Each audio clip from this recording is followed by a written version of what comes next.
Good evening, Crimson Tide Nation, and welcome to the 50 cents edition of Alabama Crimson Tide Live from yours truly, Jackson Johnson and Jeffrey Only Talk Sports, and Coach Smoot will be joining us in just a little bit, but we definitely have a special guest for Vandy Week as we are going over the ins and outs of the Alabama-Vanderbilt matchup all right here Saturday afternoon on ABC 3:30 Eastern Time, 2:30 p.m. Central Time, as it will be the first ranked versus ranked matchup since 1937 on Thanksgiving Day. Let that sink in for a moment.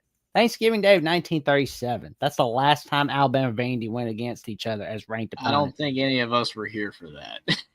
I don't even think our grandparents were there for it, but that's okay. But let me tell you something, folks. You're going to be in for a wild ride. How you doing today, good buddy? I'm doing great, Jackson. I'm excited. This is actually a big game. I mean, that's why I kept warning everybody. I know there's nothing to warn about, right? We're happy. Alabama just got a big win, but this letdown spot, right? After you get a big win at Georgia, that's what I've been worried about, is that if we could get that win, are we going to keep that same intensity the rest of the season? And there's no excuse to let up against Vanderbilt, because obviously we lost to them last year, for one. And number two, Vanderbilt's ranked 16th. They're a legitimate team. They are good. Again, a lot of teams that were not used to being good are having a lot of success now in this new age of college football.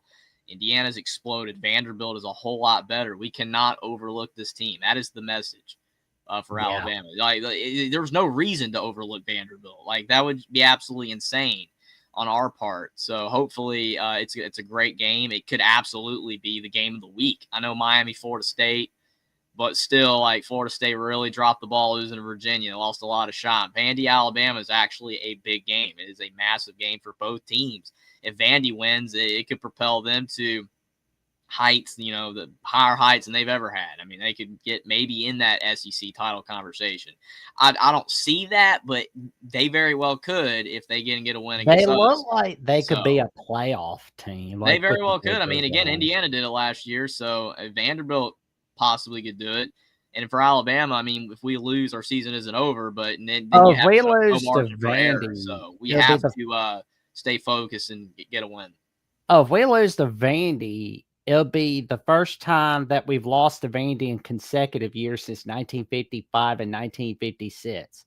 I mean, some of the people that were upset about Caleb DeBoer, you've never seen the J.G. Whitworth era. That was disastrous. We couldn't get higher than 2 wins in that time from 1955 to 1957. Good grief. But I could tell you. All that got fixed after that. Uh-huh.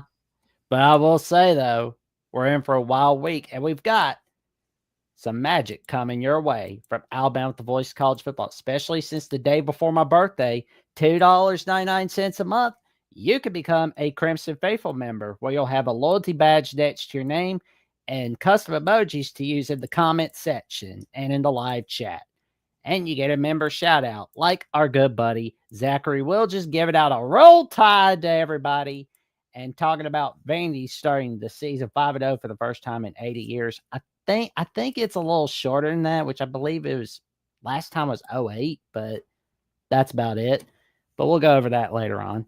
But for $4.99 a month, you can become a Saban Disciple, where you'll have priority replies to comments and access to a monthly hangout from yours truly, Jackson Johnson, Jeffrey Only Talk Sports, and Coach Smith Hines. And for $9.99 a month, you can become a Bear Bryant legend and give out content requests of any kind. And neither rain nor sleet nor snow nor whatever weather we're going to have in the state of Alabama will put a stop to us from fulfilling your content requests all right here on Alabama with the Voice of College Football. But what are we going to do? What are we going to get exactly? Because, it's getting close. It's fall already. It's winter. I think I know what we're going to get. You know what we're going to get, Jeffrey? Absolutely know what we're gonna get. There we go. Some merch. There we go. The camo trucker hat, the dad hat, the t-shirts, the polo shirts, all of it, all right here. Oh, a little game day mug. It's about time. I need to spoil myself with holidays coming up. I know a lot of people want to spoil themselves. This is the perfect gift right here for your family members that are Crimson Tide fans on Alabama with the Voice of College Football. And we've got our special guest. He is the host of the Vandy 247 podcast on Vandy 247 at 247 Sports and the Believe Network. Billy Derrick. How you doing today, good buddy? Good, guys. How y'all doing? Oh, we're doing all right. Great. Appreciate you for joining us. Oh, Absolutely. man. So we've got this huge matchup coming up on Saturday on ABC, 2:30 p.m. Central Time. What are the position battles we need to look out for and the strengths to look out for from Vandy? Yeah, I think it's Vandy's set. Well, I guess maybe a unit battle is really it's Vanderbilt's defense against Alabama's offense. But getting more specific, I think it's Vanderbilt's secondary against Bama's skill players.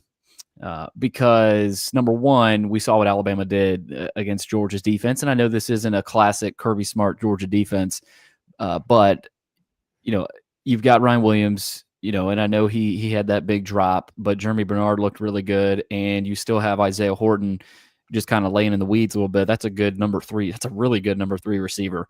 Guy transferred in from Miami, so that to me is what makes me nervous if I'm a Vandy fan. And on the Vandy side, their secondary has been, I say, a weakness. There hasn't honestly been too many weaknesses on this team. But last week against Utah State was the first time that Vanderbilt's defense really was exposed a little bit, especially in that first half. Utah State has a pretty good offense. I think Utah State's a pretty good team. Bryson Barnes, who was behind Cam Rising for a while at Utah, it has been incredible this year. And that first half, they put up 21 points. Vandy did get up. They were up 31-21 at the half. But to me, that's the matchup. I think it's how does Vanderbilt respond on some of those mesh routes, some of those, those crossers, because Alabama's going to attack that. They're going to make Vandy play man, because zone is hard with a lot of those. But if you're Alabama and Ryan Grubb, you're going to try to get the ball to your playmakers in space. Obviously, that's what every offensive coordinator wants to do. But I'll be interested to see how Alabama runs the ball. I think Vandy's defensive line has improved a lot from last year. I know they were solid last year, and they had a big sack late in that game last year against Alabama, the strip sack against Milroe. But to me, it's I go back to Vandy's secondary. If Vandy cannot hold up in the secondary, I don't see them winning this game. And, Ty Simpson looked really good through the air. So, I think it's the secondary against Bama's skill position players is going to tell a big story of this game. Yeah, I suspect that we're going to see a massive shootout between Ty Simpson and Diego Pavia. I can see that. Has just been a game. He's been a game changer for Vandy this season. Yeah, well, he has. It's definitely going to be interesting, as you mentioned, Billy, about the secondary, because our passing game is a lot better this year. It is significantly improved. Jalen Milroe was so inconsistent throwing the ball last season.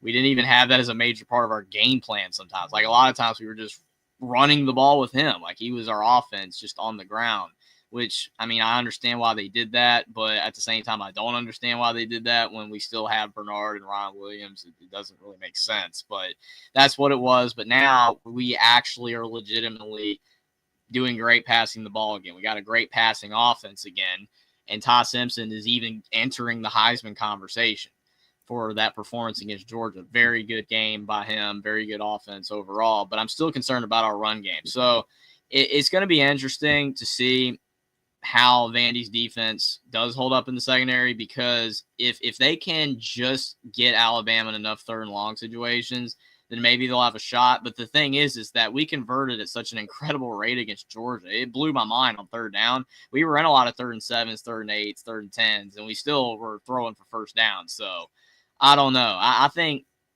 Alabama, as I expected, was giving 1,000% effort against Georgia. I mean, they played so hard, and our defense helped, because that was a big problem last year. Our defense did not hold at times. Vandy, we gave up a lot of points last year to Vanderbilt, and we gave up a lot of yards in other games. So I think the two biggest keys is, like, for Vanderbilt, like you said, how their defense can kind of hold up on us, whether the secondary, if they can just do good enough, not give up too many explosive plays and get Bama in third and long situations. And then on the other side, I think for Alabama, our defense has to be intense because we held Georgia very well. We did not allow them to get a lot of yards, a lot of points. On the ground, we kind of did, but through the air, not really. But it's like we held up enough to win. If we play better defense than we did last year, it will definitely boost our chances to possibly win this year against Vanderbilt. I don't think necessarily it's a better defense. We just got to execute. We had 11 missed tackles against Vanderbilt, 6 in the game last year. 6 of them were in the first quarter of Vanderbilt's games last year. Kind of set the tone. Billy, you said something earlier. Position battles. You can take that off real quick, Jackson. You said something earlier, Billy, about the ability for the teams to maintain a certain momentum. I think what happened with Alabama last year, I don't think there was necessarily a matchup problem for our defense, right, against the offense. It was just Vanderbilt's ability to do what we did to Georgia. You get in those drives where you're getting into the 10, 14, 17. I think at one point, Vanderbilt ran a 19-play drive last season against Alabama. So it wasn't necessarily a skill point thing. And then for the score to end up the way it wasn't as if Vanderbilt's defense was creating any issues for Alabama's offense. I can kind of agree with Jeff when he said the offense, we were really holding ourselves back in that game. The defense gave us multiple opportunities in the first half. The second half is when you saw those extended drives because the offense wasn't converting and extending drives. This year you have a better sense of both sides of the ball, offensively and defensively. Alabama, the players, personnel available have a better sense of what's being asked of each scheme. I think the biggest concern for Bama right now will be literally finding the spot in that defense where against the offense where this is the offense that kind of exposed the weakness of this 4-2-5 scheme. Anytime you can get effectiveness laterally with eye candy against 4-2-5, it's a space-eating defense. That means you're creating confusion in space. That's hard to defend. But the counter to that is, and we saw it even against Georgia, when you have your alignment there and you ramp up the aggressiveness of your play calling style defensively, you can cause some things to happen. You can get guys into spots where they can make plays a lot sooner rather than reacting and chasing plays down. And they just have to finish tackles. And Kane Womack, if you look at the game plan from last year against Vanderbilt, especially in the first half, if we had a ounce of effort, that game goes a lot different because the offensive coordinator isn't as confident from Vanderbilt, isn't as confident to go to those play calls that were just killing us 7 yards, 9 yards, 6 yards. Like they were averaging almost 5 yards a carry, I believe, in that game. So Alabama's run defense definitely is going to have to step up with Quay Rusar being out. We had already lost Ja Latham. We're without Jeremiah Beeman on the interior. Tim Keenan being back, we saw what type of impact he can have on the interior run fits. Not necessarily that much of an impact to the point where it just nullified the opposing offense's run game. That's why I kept trying to tell people, anytime you got a team that can bounce it outside, guys like Keenan aren't going to be as effective. You got to have this defense requires all 11 men to play in phase, and we saw what happens when you have the 9 guys doing the right thing and one guy, or 10 guys doing the right thing and one guy not. And this defense, Kane Womack and this defense, even talking with the staff, some of the support staff today, a lot of the secondary guys were in there, and there was a lot of exchanges of how to maintain leverage. So small things like that are going to help Bama in this game. I just believe this year with Vanderbilt not being able to surprise people, this staff prepares the team differently for Vanderbilt this year as opposed to last year. Nobody really knew what Vanderbilt was bringing to the table. They've retained a lot of their roster, a lot of experience coming back. Should be a good preparation week for both teams. But when it comes down to the nitty gritty of it, Vanderbilt in this game, it's going to be a good one. It's going to be physical. If we don't bring the physicality to match Vanderbilt, they're going to make this game last longer than what it needs to be. Oh, no doubt about it. That you're going to see a top-notch matchup on Saturday. And it was like when Vanderbilt, when a lot of people were trolling about losing to Georgia State, but then beat Alabama last year. But this year, they're getting revenge on Georgia State, smacking Virginia Tech off the face of the earth, smacking South Carolina off the face of the earth. Like this year, Vanderbilt came with a vengeance. And last season, I know like a lot, which again, I mentioned that they lost to Georgia State. But the thing is, everybody brings their A game against the Crimson Tide. And, there are people just making fun of Bama for losing to Florida State because, like, Florida State lost to Virginia. But here's the thing, though. It's any given Saturday in the world of college football. And plus, everybody brings their A game against the Alabamas and the Florida States and the Texas Oklahomas and Ohio States and Michigans of the world. This comment here from Zachary saying Alabama's defense wore down from the lack of efficiency from the offense last year. I could agree with that to an extent, but I do think against Vanderbilt, our defense was kind of trash. I'm not going to lie. It was not good last year. I mean, in the other games, Michigan, we didn't show up at all. Oklahoma, defense played hard, but Milroe threw pick sixes. I mean, that in the offense was just garbage. You scored 3 points. Against Tennessee, it was a 50-50 game. Against Vanderbilt, we gave up 40. So, no, our defense was trash. It was terrible. This year, if our defense plays twice as hard, even just twice as hard as last year, because there was no effort last year, we'll have a much better shot to win. Plus, this game's at home, and that makes a big difference. It's going to be very tough for Vanderbilt and Bryant-Denny. I mean, it's not like we can't lose at home because, we almost lost South Carolina last year. We almost did. But still, I mean, it's going to be a tough game for Vandy. I just think Vanderbilt significantly improved, though. That's the thing. They are a much better team now than they were 2-3 years ago. They're really good. So we're going to have to show up. But we have to show up. We can't, we beat Georgia. We're fine now. No, we're not. The rest of the season is still in front of us. We still got great games ahead of us, good teams we're going to be playing, and Vanderbilt is one of those really good teams. You treat them as such. And if they do so, then I think Alabama will have a great shot. You overlook or don't show up, Vandy will win. I mean, that's just the way it is. They're a good team. Yeah, it's going to be interesting. I think another thing I'll be watching is, like you said, Jeff, that just the environment and how Vanderbilt handles that, because Alabama fans are going to be bloodthirsty coming to this game. They're going to be ready to go. But you've also got another element to this, the college game day element. This is different for Vanderbilt. The last time they played in a college game day game was 2008 when they beat Auburn. It started that season 2006. October 4th, 2008. Brent Musburger and Kirk Herbstreit on the call. Yep, I was there. How do they handle that? Because this is a week of interviews and coverage and all these questions about, can you do it again? And does that creep in mentally? I don't think so. I think this Vandy team is really focused mentally. I think they're a mature group. They're such an old team too. Their offensive line, I think almost every one of them is a grad student outside of maybe one who's like a junior. And they brought in some older transfers that have chips on their shoulders and have things to prove. And Diego Pavia is obviously a big part of that. Like he has rubbed off on this team tremendously. And there's a reason they went to Carolina and just blew them out. I mean, it's their mentality, and that was a packed house too. So I think Vanderbilt, I don't think they'll be rattled by the environment, but I do wonder about all the anticipation, all the coverage and the extra interviews and just the wait and the buildup. Because last year there wasn't a whole lot of buildup. I think there was some excitement with Vandy, like, we got a better team, but I don't know of a single Vandy fan that thought they were going to win that game last year. So this year is different. The buildup is there. I mean, we're already talking about this game on Monday. We still got a whole week to go. And, everybody's talking about this is game of the week. So the buildup, I think, how does Vandy handle that? But also, like, this is a great quarterback matchup.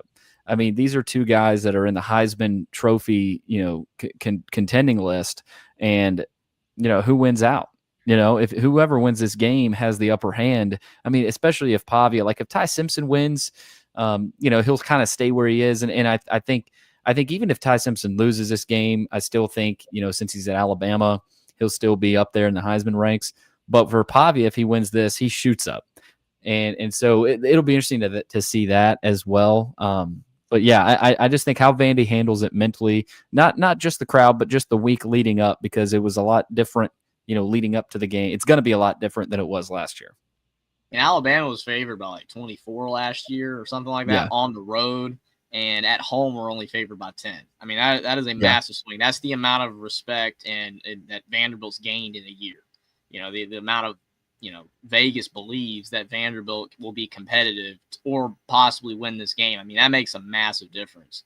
I mean, I look at the same thing when I look at, you know, Indiana, you know, a team like that. You know, they used to in big matchups to be like 30-point underdogs, and now they're like 10, 8. I mean, when you're giving a team like that a chance, Vegas is saying that this game is not going to be a blowout. That would have never been the case before. Vanderbilt has significantly improved, and I'm intrigued to see, you know, again, just not about this game, but in the future, if Vandy can keep that up, if it can be a year-over-year basis where 5 years from now they're still really good. That's what I want to see. I want to see some of these small programs see if they can have sustained success, because that would be really cool. But at least for right now, the last 2 years, Vanderbilt has significantly improved, and now people are starting to treat them as such. Like, hey, we cannot overlook this team. Yeah, I picked Vanderbilt against South Carolina too. A lot of people did not. And I was like, no, Vandy's going to win. They're better. I mean, they're just flat out better. And they were so impressive in that game. Honestly, was shocked they gave up 35 to Utah State, but I don't really think that matters because, again, you know, it's a small team, you know, probably didn't play as well as they could have. And this game, Vanderbilt's going to play a lot harder than they did last week too. I mean, effort's a big deal. You know, sometimes you just don't really show up for a game or don't play as well as you could. So I think both teams are going to play very hard. I think it's going to be a great game. I mean, it literally is the game of the week. I mean, it's kind of great that Florida State lost, right? So, you know, we can kind of have the shine as the game of the week, Vandy, Alabama, because it would have been Miami, Florida State if they hadn't lost. That really hurt that game. But this is a huge game for both teams and for the trajectories of the rest of the season for both teams. I look at this game, man, and I round it back. I keep hearing a lot that both sides are saying.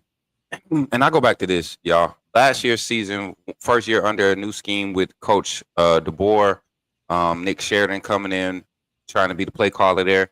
We saw a lot of opportunities for this offense to have explosive plays. Jalen Monroe missed on 4 deep passes last year against Vanderbilt that should have took us and separated that game. I don't think y'all remember how slow that game was moving in the first quarter for Vanderbilt. They have had some of the same consistencies this year. I don't give them credit for any of the games that they've played and dominated in. Charleston Southern, Virginia Tech, Georgia State, and you saw what happened against Utah State, a team with, you know, not near as the explosive weapons on the perimeter as Alabama. The offensive line held up good against Vanderbilt's front in their first quarter. A lot of misdirection got Vanderbilt's defense off schedule, just like they did our defense last year. And we saw what Ryan Grubb is bringing out of the playbook against Georgia. Vanderbilt's not the same team as last year, but I think we're more prepared for what they could be. And for that reason, this game looks a lot different than last year. Diego Pavia, the scheme that we should see against him, if we can tackle good, you're talking about 11 missed tackles in the first half of last season. In the first half, that's a game changer. Same thing against Florida State. You end the game with 14 total missed tackles, and you see how that game turned out. It's not about guys not being in place. It's about guys that execute. And so when I look at the matchups and I'm looking across the board, I look at Vandy's defensive front versus a Utah State O-line or a Georgia State O-line that scored 21 points before. You know, like, these are the type of things. I said the same thing against Georgia's front. Jeff came on here last. That front is going to be able to get pressure. We got to make sure that we give them time. This, that, and third. Probably the best protection we've seen from our O-line and running back room the whole season, because they had the same thing going in week 1. It's just about getting comfortable. And if Vanderbilt is comfortable right now, this is their product, their comfortable product, that their peak product that they're producing, I think they're performing at a high clip. But look at the competition. I don't think Vanderbilt gets the same talk or same energy if they face Florida State in week 2 rather than a struggling, horrible Virginia Tech team that still was able to grab some points and steal a few possessions out of the game. I'm just not hyped up on Vandy. I'm not as scared of them or nervous about them as I was last year. I just knew nobody was expecting them last year, you know. But this year, when you expect a team, and the same thing is happening with Auburn right now. People know that Jackson Arnold can't throw the ball right now, so they're okay with going with zero coverage, man coverage across the board, and loading the box and and that's what's been whooping Auburn's tail. You know, you got other teams that don't have near as explosive offenses being able to compete with Auburn because they can't pass the ball downfield. So it's small things like that that I think Alabama's going to be able to identify. And in the pass protection, man, last year's offensive line, we were nowhere near the level we are now. Somebody asked Coach Grubb about the offensive line rotation and would this continue? And the fact that he's asking for the best 5 guys out there, and this is offensive line that efficiency-wise, we are the second or third team right now to give up the least amount of sacks in the SEC, and I think we're top 15 in the country right now with the least amount of sacks on the quarterback. So, and you're rotating 8 guys on the offensive line. Vanderbilt's defensive line is not as deep as it was last year, and I've seen their secondary get torched, twice in 2 games this season. So, Lenore Sellis was out that second quarter. He got knocked out in the second quarter. Yes, it was a tough game early on, but Lenore Sellis was 6 or 7 and passing against Vanderbilt's defense for 94 yards before he went out, almost 100 yards passing. And the pass that was incomplete was a drop pass. So I don't know, and I don't think South Carolina's offensive line is as good as Alabama's. I don't think Vanderbilt's offensive line is as good as it was last year. As much as experience as they have this year, I don't think they're as good as they were last year. This is a team riding a real high, and they're coming into a hostile environment in Tuscaloosa. Pavia hasn't seen a competitive defense since he's been exposed. He hasn't seen a team that's going to be able to game plan for him and match up athletically on the boundary to give the rest of the defense an opportunity to contain him. You caught us slipping last year. I don't think he gets the same treatment this year, and that's going to be the difference in the game. Just knowing what's happening at Vanderbilt this year. It was a mystery last year. It's no longer a mystery, and that changes the whole landscape of this game and this matchup. Well, it's going to be an interesting battle. Defensive line versus Diego Pavia. I mean, I think we can get, I'd say, about 4 or 5 sacks on him. I don't care about the sacks, Jackson. I want us to be able to get pressure. The same type of being able to collapse the protection, collapse his box like we did against Georgia. We come away in that game with 1 sack, but we had 9 QB pressures, right? And it forced a lot of incompletions. I think 7 incompletions in this game. Didn't allow him to even get the ball off as much. A lot of tuck and take off. Got good containment. When the quarterback run game was ineffective, something that we were hoping that we were going to be able to contain. So I'm looking at just the adjustments continuously being made. Like I said, if there was a spot to attack this week, it would go. They're going to be directional attacks coming from Vanderbilt, knowing that we're dealing with injuries across the front, especially at that Wolf position. Quay Rusar was the saving grace a lot of times in that Vanderbilt game last year. We're going to see who can step up and provide that support. But if it comes to a shootout and the defense making 1 turnover to give the opposing their team the advantage in a game like this, I got Bama. I got Bama right now. There we go. Well, this brings us to our next segment, the players to watch for from each team, especially from Vandy. And we'll start with our guest, Billy Derrick, on this topic. Yeah, I mean, San Diego Pavia is cheating, I feel like. But I'll say, that's a good question. I'll say defensively for Vanderbilt, I think Brandon Fontenette, number 2, is a guy to watch. Their anchor position, the safety linebacker hybrid. He's going to be in a lot of different situations that he's going to have to make quick decisions. I was talking about those meshes earlier with Ryan Williams and Jeremy Bernard. Does Vandy stay zone, or if they try to go man, that's dangerous, especially with these Alabama receivers. So to me, it's Brandon Fontenette. He's the one that caught the interception last year for Vandy to go up 14, and he's a really good player. He stood out a lot last year because I don't think there were as many. There was much depth on that Vanderbilt defense last year, so he stood out more last year. This year, he's been a little bit quieter, but I think it's because of the depth Vandy has. They've got more depth on the defensive line, and their linebacker room has a ton of depth. The corner room has depth, but like I said, they've struggled at times with the passing game. And you mentioned, Coach, the deception that Utah State showed against Vanderbilt's defense. Alabama's going to, if I'm Alabama, I look at that first half from Utah State. And if you guys haven't seen that yet, go watch the first half from Utah State. Bryson Barnes was running the football. Simpson can run. I don't know if he runs as well as Barnes, but that's that's something to watch for Simpson's legs in this matchup, because you could have the receivers covered and you could get pressure on Simpson. He can evade the pressure and step up and pick up a first down. And he's not Milrow in that regard, but he's still a guy that's pretty mobile. So I think if Vandy, even if Vandy gets pressure on Simpson, you've still got to worry about his running ability. That's not.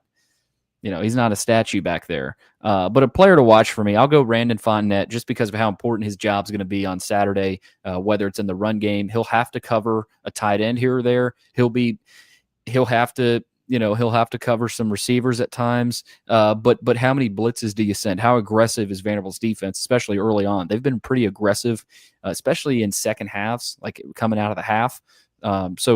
But Fontenette is going to be in on a lot of those blitzes. He's going to be in on a lot of plays. And I think he has to play really well for Vanderbilt to win this game. So I'll go Randon Fontenette, number 2, their anchor position. But how about Miles Capers? Because he's tied 4th in the conference with 3.5 sacks. That's another guy. Yeah, he's been really good off the edge. He had that strip sack of Milrow last year late in the game that was huge, and he's been really good. He was hurt for a lot of his career, the first couple of years of his career, honestly, and he's a kid from South Carolina.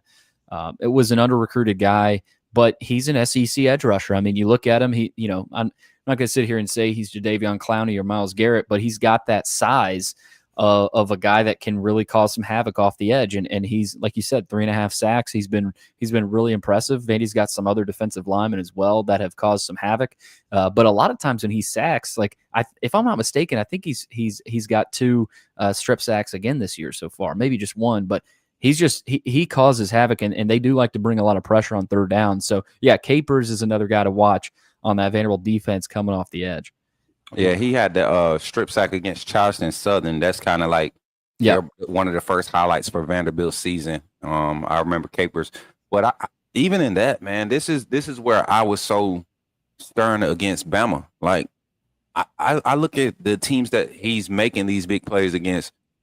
I didn't see he was irrelevant in South Carolina game. Like they didn't really impact that game coming off the edge. I'll tell you who I would pick as a player to watch for Vanderbilt, especially on the defensive side. And to me, if they're going to have success in the secondary, it's going to be because of their safety, Marlon Sewell. You're talking about a guy with a lot of experience, but is just a steady player. He doesn't do anything great. He does everything good. So you're not going to catch him slipping over top. If you force him to get the leaning towards the line of scrimmage, then you're in a good position. But he's so disciplined and coachable on the back end that you're not going to find that. And that's why you see Vanderbilt being as efficient as they are, with limited their explosive plays against their defense up until last week against Utah State. And we saw some signs against South Carolina too early in the game, some opportunities. Even when Doty, I like South Carolina's defensive coordinator's mentality. You got a backup quarterback in. Let's get hella aggressive. Let's not even let them breathe. And guess what scheme Billy? What scheme does Vanderbilt run on the defensive side? Can you enlighten me on that, please, sir? 4-2-5. And you have what, one of the best run defenses in the country right now, right through the first 4 weeks, if I'm not mistaken, correct? Mm-hmm. And have y'all had a game with more than 4 missed tackles this season? I believe I don't think y'all have had a game with more than 4 total missed tackles this season. Nope. So the 4-2-5 can be an effective run defense if players just tackle?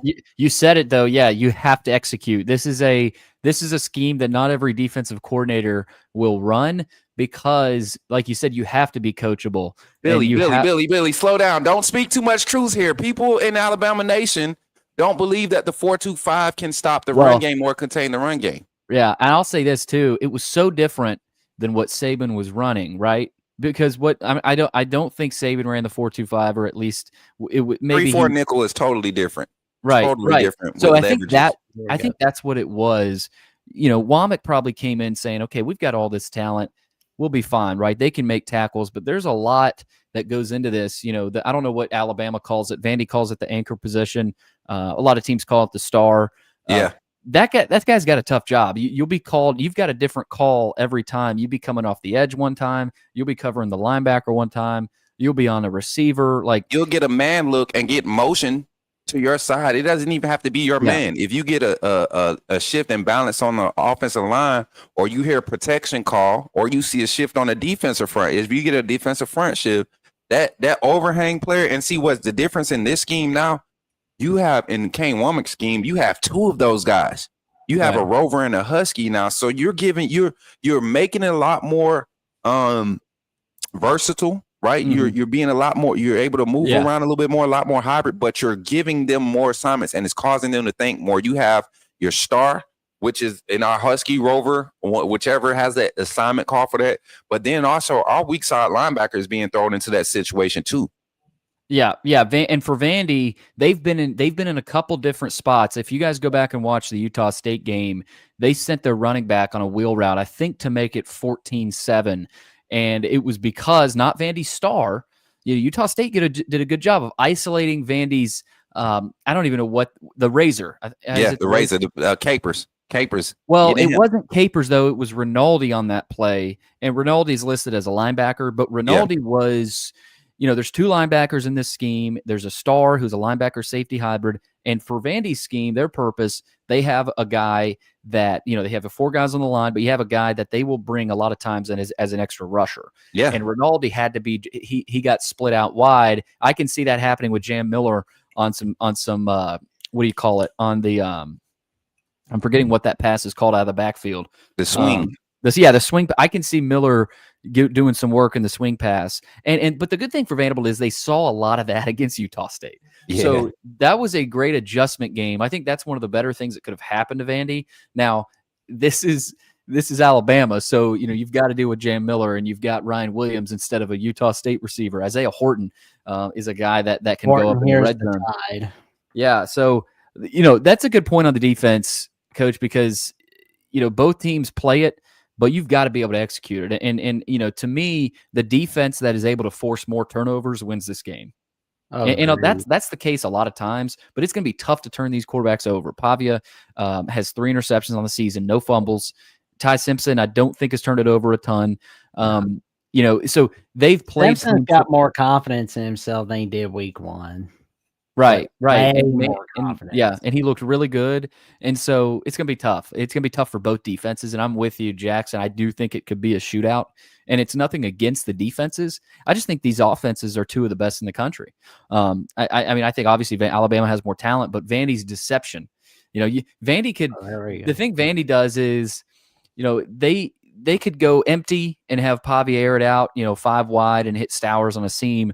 Or they go into triple option, with a pistol and an extra fullback and an extra running back, and you're like, "Well, you were just 5 wide empty." Like they can throw it out of the triple option too, and they do that a lot. So Vandy, I would say, is probably more deceptive than Alabama, but Alabama's got a little bit more talent. So it's kind of the chess match of, does Alabama's talent win out, or can Vanderbilt out execute and sort of outsmart, per se, Alabama? Because I think they're going to have some of that. And they have to force a turnover. I think if Vandy wins, they have to force at least a turnover. Well, Jeffrey, who's the players to watch for from Alabama Vandy from your perspective? Well, I agree absolutely with, Billy's statement earlier about, Ty Simpson's, not as dynamic on the ground, but he could still run. He's not like he's incapable. So that's something for Vandy to watch. I would go the other way around. And, Diego Pavia is really good on the ground. We got to make sure we don't let him scramble all over us, so that's something to watch. Like, we can blitz, and make him uncomfortable. But if he escapes and picks up 20 yards downfield, then you're not getting anywhere with that. So I definitely think that's a major factor to watch, because literally he's Vandy's leading rusher by like 50 yards. So yeah, that's like, he's getting substantial yards on the ground. He's not like the greatest running, quarterback in the country or anything like that, but he's up there. Like, he's very shifty. He can run. He's very capable. So that's something to watch for Alabama's defense. We got to make sure we don't let Diego's legs hurt us as much as his arm. I think that Stowers is a really good tight end for Vandy. I think he's very solid. He's the leading receiver on the team. So that's the key player to watch. So definitely Vandy's got some good players. That their defense, even though they gave up 35, don't let that fool you in saying, oh, they can't defend. They're still a good defensive team. It's just, I think that maybe that game they might have been a bit flat-footed.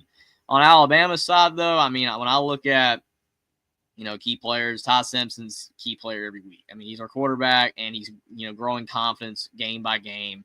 If he has another good game, we're gonna have a really good chance to win. I mean, again, he's put himself in the Heisman conversation. That's how good he's been playing since that Florida State game. And it's not like he was even that bad in that game. So I think it's huge that he's playing so well. I mean, it's really tough to, when you look at a key player other than Simpson on offense. I mean, literally our three receivers are all putting up really good stats right now. Horton, Bernard, and Williams, they're all keys. Like there's not like a specific game where you say, hey, Bernard's a key player, and then this game it's Ryan Williams. They're all keys. So, I mean, they're all very good. I think on Alabama's defense, I want to see Tim Keenan continue to play well. He was a factor again. His leadership role, him being back out there, it looked like our defense stepped up in response to him being back on the field. So I like that. James Smith, as well, after getting ejected, I want to see how he responds to when he comes back in the second half. I still don't think he should have gotten no. I think he is missing the first half, right? Isn't that Craig Jackson? So yeah. So I mean, he shouldn't have got ejected, but that's a whole. Yeah, if you get ejected in the first half, then you miss the second half, but then you come back for the next game. But if you get ejected in the second half, you miss the first half of the next game, but you come back in the second half of that very next game. Absolutely, I definitely agree with that. I couldn't remember if he got ejected in the first or second half. I think it was the second half, but. Still, definitely James Smith, his return will be key in the second half. James Smith never did anything to anybody. It was not targeting. I mean, literally, it was just dumb, but whatever. I think Tim Keenan, James Smith. It was targeting. If you drop your head, if your face mask is looking at the ground when you make a tackle, and that's what I hate about some of these plays that our players make, because we be in good position to just make a solid form tackle or solid contact, and if you're looking at the ground when you make a tackle. You're setting yourself up for targeting. That means you're leading with your head. There's no reason for you to be looking at the ground when you make a tackle, and that wasn't even needed. I would have rather him, get a personal foul for punching at the ball and hitting the Joker in the face or something. Like, that's what we could have used in that moment instead of you leading with your helmet. And we've seen plays where guys have gotten away with putting their head down and accidentally getting their head on the ball and getting a fumble. So. I want to see our defense continue to be disciplined, build on those discipline things. Guys like James Smith got to be a lot more disciplined in moments like that. Discipline is the key. Well, we've got our keys to victory and who's got the edge, and we'll start with Billy on that topic. Yeah, I think for Vanderbilt, again, I mentioned at the top, defensively, your eye discipline, and that's a good point you make earlier, Coach, on Marlon Sewell, and I'll mention the other safety, C.J. Hurd, who transferred from FAU. He's a really good player, but he's a sophomore, right? And so is he ready for this moment? I believe in Sewell, and he's actually a kid from Birmingham, if I'm not mistaken. So he's been at Vanderbilt for a while. I think Derek Mason actually recruited him. Yeah, But yeah, look, since I already mentioned the defensive key, obviously that's a key. I'll throw in another one. Vanderbilt has to play their A+ game. I mean, you can't afford. This is not a game. And look, I think there's obviously Alabama's number 10 in the country. There's some teams I think that are better than Bama. I think you guys would probably agree. But like, this is still not a game. You're in Tuscaloosa. You're playing top 10 Alabama. It's not a game where you can afford to play, I think, anything less than your A+ game. I think you've got to play maybe not the best game of the season, because you still have Texas, you still got LSU, you've got Tennessee, but you've got to play, and you're healthy right now. So you've got to take advantage of the opportunity if you're Vanderbilt. And who does that start with? It starts with Pavia. Pavia has to be the star that he is. This has to be his Heisman moment if Vanderbilt wants to win the game. Because, look, I say nobody's going to go out there and win it for Vandy. I do think the defense has a chance to create some havoc and get a turnover or two here or there, and that can lead to victory. But ultimately, if Vandy wins, we're going to be talking about Diego Pavia after the game and the plays that he was able to make on third down and some of the scrambles and getting help, right? Getting help from his receivers. This isn't this isn't an elite receiver room for Vandy, but they do have some depth. They've got some speed guys. Junior Sherrill had a really good performance, had 3 touchdowns last week against Utah State. Trey Richardson's a D2 transfer with a bunch of speed. They've got a couple other guys with some speed. So just the deception. And Vandy's OC Tim Beck, I think he's got to call one of the better games of his career, and Vandy has to execute. So again, a couple of keys. I know I mentioned the defensive side of the ball. That's one. 2, I think Pavia has to be the star that he is, and he has to step up on the bright stage. And again, this has to be his Heisman moment. But third key is execute, and that goes with the play callers, right? And I mentioned Tim Beck, Vandy's offensive coordinator, but Vandy on the defensive side, they've got to be very careful and strategic with when and where they send blitzes, because Alabama knows that's coming. Everybody knows how aggressive Vandy's been this year defensively. Do they pan out? Right? Those can go one of 2 ways. Those can go really good. You can sack Simpson and lose 10, 15 yards for Alabama, but you could also have him escape and find Williams or Bernard deep down the field. So, again, I think those are some keys that I think Vandy has to follow through with if they want to have a chance in this one. I think right now with Alabama's keys, defensively, you started on the right side of the ball too, Billy. Defensively, you have 2 finished plays for Alabama. Too many plays last year weren't completed. Definitely changed the landscape of that game early on and carried the momentum throughout the game, especially on the road. This year, can the defense finish plays early and build off of the momentum? Kind of like what Vandy did with our offense last year. They forced us into a bunch of big miraculous plays towards the end of the game to make it the result that it was. But how consistent can this defense finish plays? And it's going to start up front for us. It's going to start up front. James Smith being out the first half is definitely going to be an impact, but you got something on the field this year without question in Alabama's defensive front and our young guys in that young rotation, and that's a motor. Asai Faga, Landon Simmons, Steve Bowler, Edric Hill, Jordan Renard. Those guys may not be dominating up front, but they're not giving up. They're not getting pushed around and tossed around. We see a lot better production from the second level when a lot of those young guys are, in and able to implement their motor and get to the, collapse the pocket and get to the quarterback. So that's key number 1, finishing plays defensively. Number 2, discipline on the edge. I know Vanderbilt is going to want to run a lot of lateral, spread you out left and right, and try to, take their opportunities in the middle when there's a light box. Well, this week, our edge defenders, meaning not just on the line, we're talking about the boundary guys. When you have a offense that is strong in the RPO concepts, your cornerbacks become, edge defenders, so to say. They have I think more so than now than before, we'll see Kane Womack kind of force these guys to give up a lot of cushion to kind of force them to adjust their angles of pursuit when they're trying to contain the perimeter run game. A lot of times where you saw Damani Jackson out of position in run support on the perimeter is because he was in more so of a press man cover type look. So he's engaged early with the defender, or he's coming off of coverage on the defender, and he's not able to see the lane he should be attacking. And the way you fix that is by pre-snap alignment. Will we see a lot of shifts and things with the secondary? I don't think so. I don't think we'll see a lot of secondary shifts this week. If I'm the coach, I'm keeping my base front out there for a majority of this game, unless I'm in third and passes and I want to stand that Wolf linebacker up.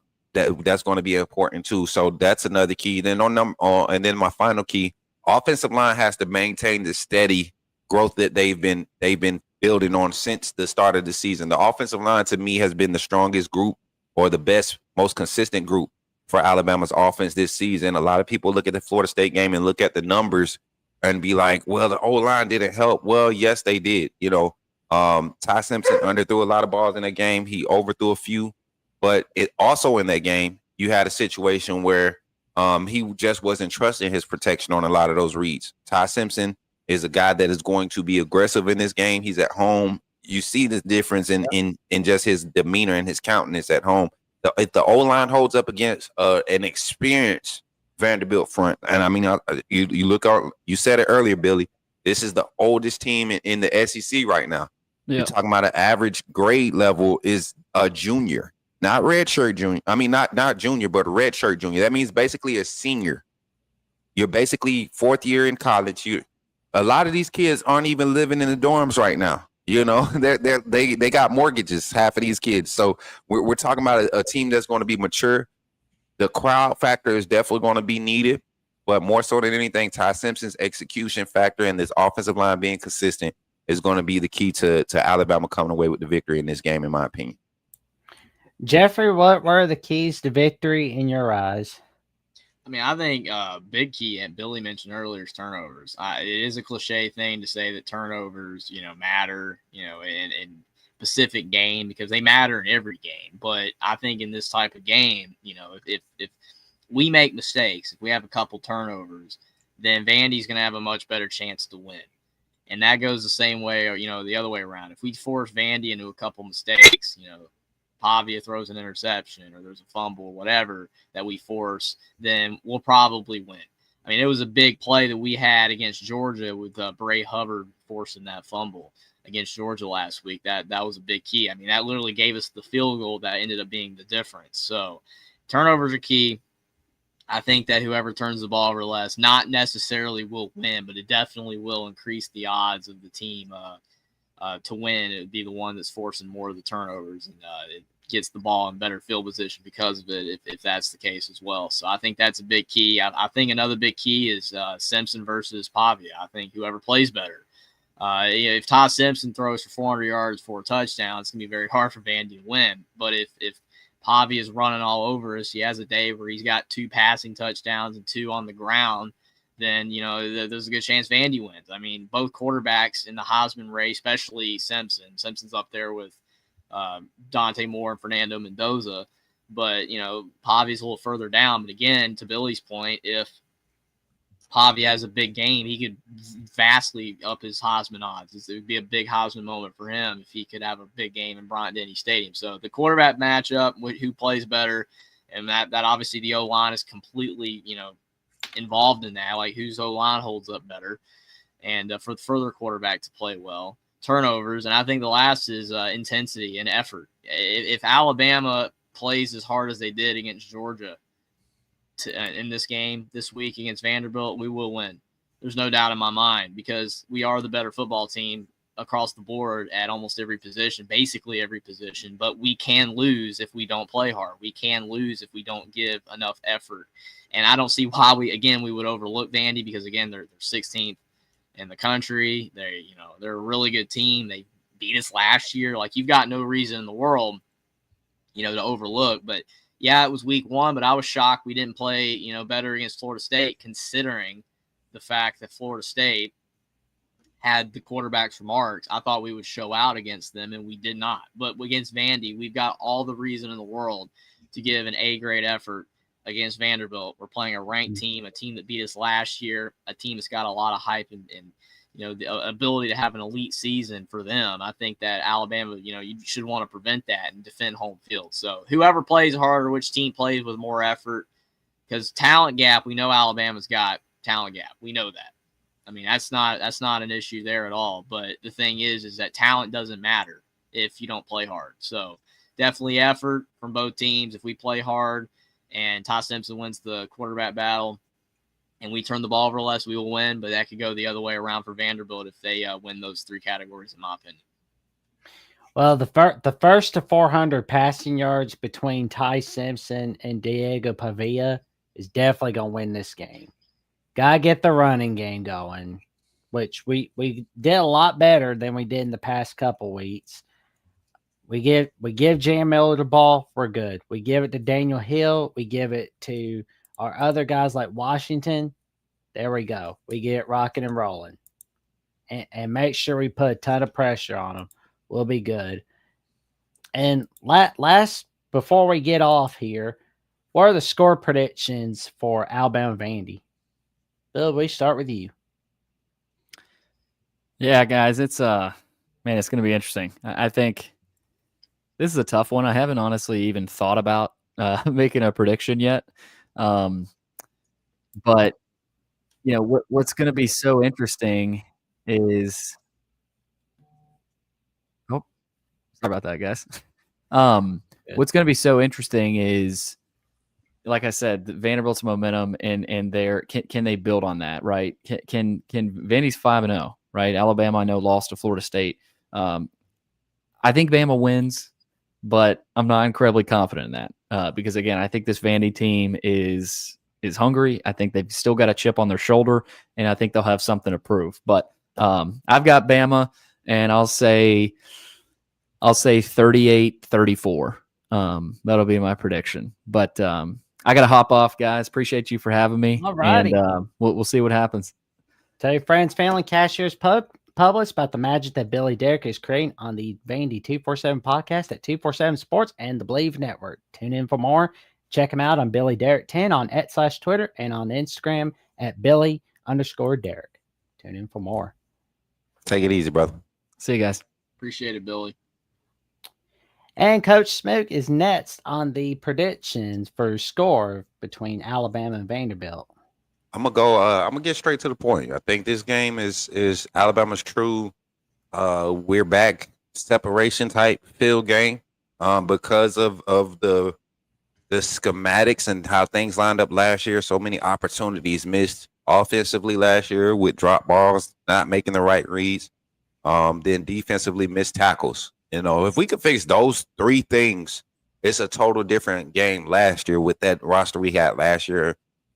Add Ryan Grubb to the mix, his play calling at home against Vanderbilt, offense that's buzzing, offensive line that's humming right now, defensive line building some confidence, secondary going to have a chip on their shoulder as far as helping and supporting in the run game, making plays, being able to create more turnovers. Give me Alabama. I'm going to go Alabama at home because we're at home. If we were in Vandy, I'd say like 28-13. But I think Alabama's defense comes to play this weekend. It's a big game. Give me Alabama 41, Vanderbilt 18. I don't think Alabama's defense gives up many explosives. Think he might punch us a few times early, maybe a 21-14 or a 17-14 game, 17-10 game at half for Bama. And then second half, I truly feel like this will be the game where we'll see more of the aggressive nature. The crowd will be an impact for this team this game as opposed to last year in this game. And I don't think Pavia's been in an environment like this as of yet, up until this point this season. Besides the schematics and the talent matchup, I don't think Pavia's been in this environment. Now, do I think he can handle it? Yes. But he also has to have 10 other guys be on the same page as him. And that's a solid group. So we're going to need our A game to come in and be aggressive, be physical, and watch what this team does this weekend against against Vanderbilt. So my final score prediction, I'm gonna go 42-18 Alabama. 42-18 Alabama. All righty. Well, Jeffrey, what's your score prediction for the 2025 edition of the Alabama Crimson Tide against the Vanderbilt Commodores? I think it's going to be a great game. A game of the week is what everybody's starting to hype it up as, which is completely fair. Game days there. It's a big deal. It's big for Vanderbilt as well as Alabama. It's great for Vanderbilt that they are having success. I'm happy for programs like that. Obviously Indiana, Vanderbilt, teams that don't normally have success, Iowa State, they're doing well. I think it's cool. So it's good for them to have their moment in the sun. If they were somehow able to get a win against us, it would be massive for them to beat us 2 years in a row. It would propel them into the top 10. It would be insane. But with all that being said, again, I do think that we are the better team. We should have beat them last year. We didn't play good in that game at all. I feel like we're going to be more prepared to, play an A-plus game against this team this year versus last year where we played like a D. I don't think we might give an A-plus game, but as long as it's a B or better, we will win because Vandy is improved as they are. They still are nowhere near as good of a team as we are, but they have guys with chips on their shoulders. Pavi is really good. They've got some weapons, a lot more than they used to. But if we play hard, which I think we will, because why overlook Vandy? There's no reason to. You think you want to get revenge, plus it's at home. And the fact that I think Simpson's on a roll, he's playing great football. I don't see why Vandy would stop that. I'm going to go with Alabama to beat Vanderbilt 31-21. I think Vanderbilt does keep it close for most of the game, but Alabama will pull away in the fourth quarter and win by 10, 31-21.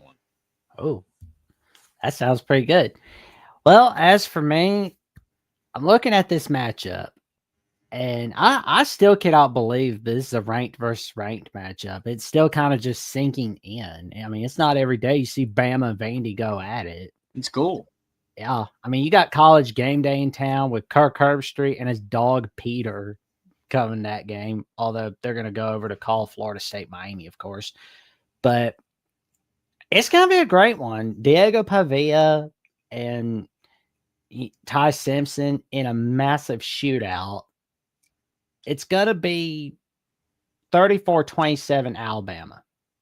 I feel like that's where we're heading. I mean, it's going to be closer than the experts have it. I mean, 12.5 as the favorite for Alabama. That seems a little too high. Vandy will cover, I think. I agree with that.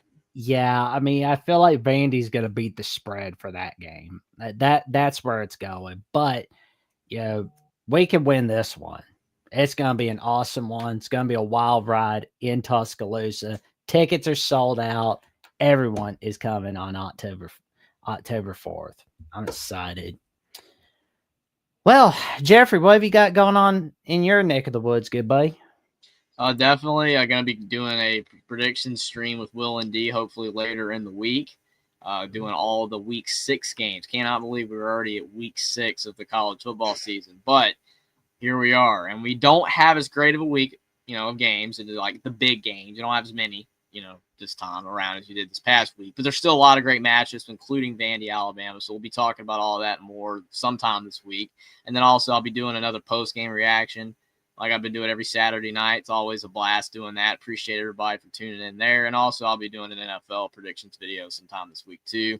So keep please no more ties in the NFL. Yeah, that was a crazy game last night. That was crazy. This is 2025, not 1975. So get rid of the ties. This is Jackson said, right? Go away, ties. But definitely, I'll have all that coming up soon on my channel. Definitely appreciate if you check it out. Also follow me on X as well. If you want sports updates and see when I'm going live, stuff like that. And also when we're going live here at Alabama, the Voice of College Football. If you want to know that, follow me on X too. Always posting when we're going live, retweeting usually as well. Jackson has on there. So definitely every Monday, Thursday, and Saturday when Alabama plays, we are here talking Alabama with you guys, and we appreciate all the support. And it's always a blast. And well, again, rain or or sleet or snow, whatever you want to say, and sunshine with Alabama football, we're here talking about it. Doesn't matter if we win or lose. We've been accused. We've been accused. Oh, if Alabama loses, we're not going to be here. Yes, we will. We will be here whether Alabama wins or loses. So you can definitely mark that down. Agreed. I mean, we're always going to be here. That's what we're here for. Give you our takes on Alabama, the Alabama Crimson Tide, all right here on Alabama, the Voice of College Football. And, of course, you can check out Jeffrey Only Talk Sports as he gets to 3,000 subs. Get him over 20,000 followers on X, please. Let's get him there.